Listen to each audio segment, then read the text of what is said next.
In this video, I'm going to use the CX300 to sweep a mobile antenna.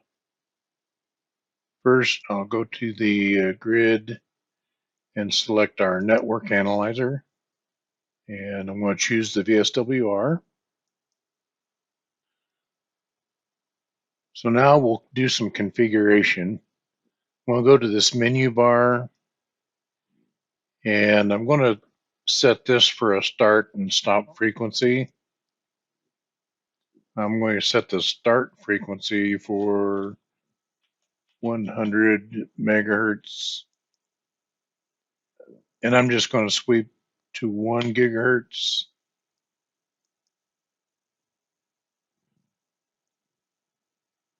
And I'm going to sweep for return loss. And I'm going to give it 460 data points.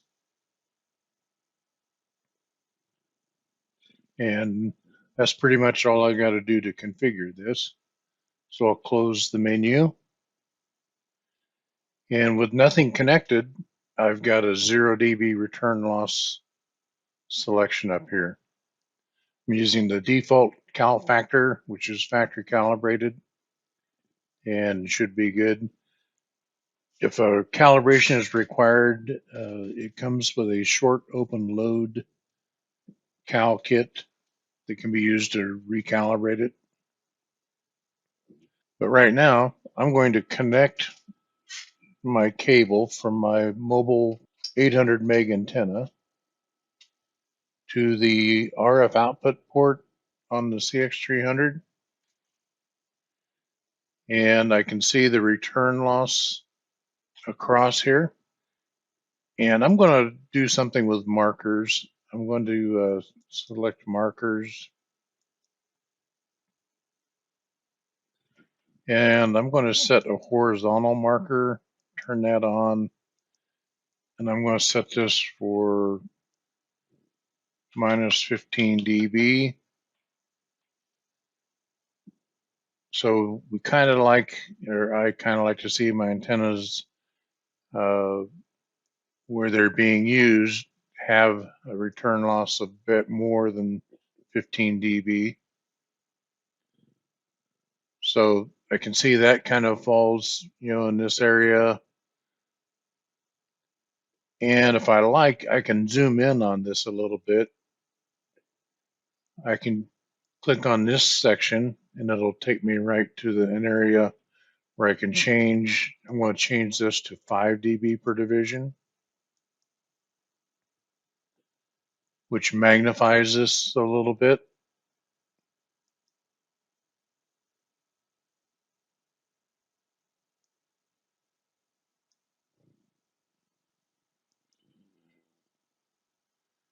I can go back to vertical and do a min search, and it's found the lowest point to be 21 dB return loss. And if I like, I can change this from return loss to VSWR. And so now I see the sweep as VSWR. Again, I can change that scale factor. I'll change that to a top line of 5.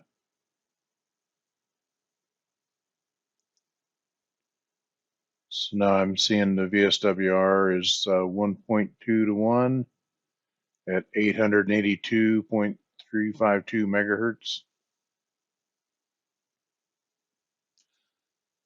So let's take a look at distance to fault. Let's see how long this cable is on my mobile antenna. So I'm going to add a tab here. I'm going to add distance to fault.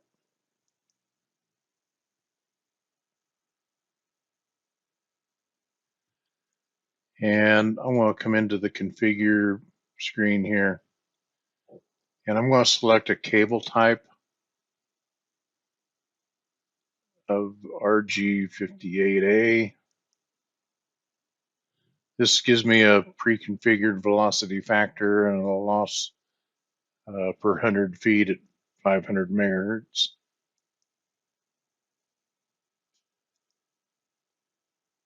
And I'm going to again choose 460 data points, change this to return loss and plot in feet. And I'm going to set my stop distance to 50 foot.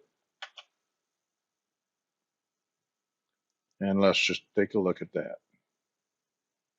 So I'm going to add a marker, tell it to go to the peak. So I can see this cable length is 12.31 feet. And the return loss at that point is minus 5.5 dB. And it looks pretty good in between. With this sweep also, I could change that from return loss to VSWR, but it's more magnified if looking at it as return loss. Yeah, meters is also an option to look for the distance in meters. So let's do something here. I'm going to add a length of cable to this.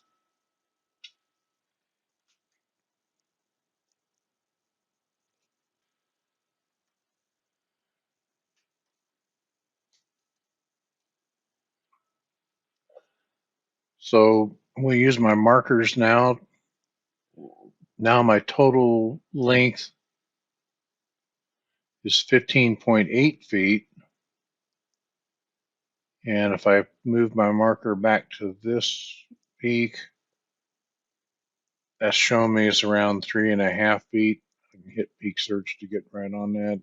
3.59 feet. So that's the length of cable that I added. And this is the connection point right here. So let's add another marker.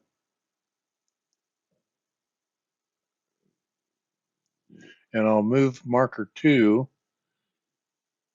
to that total length.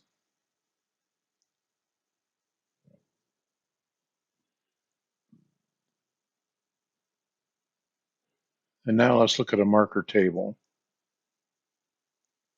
So the marker table shows me 3.6 foot is there's a connection, and the total length now is 15.83 feet.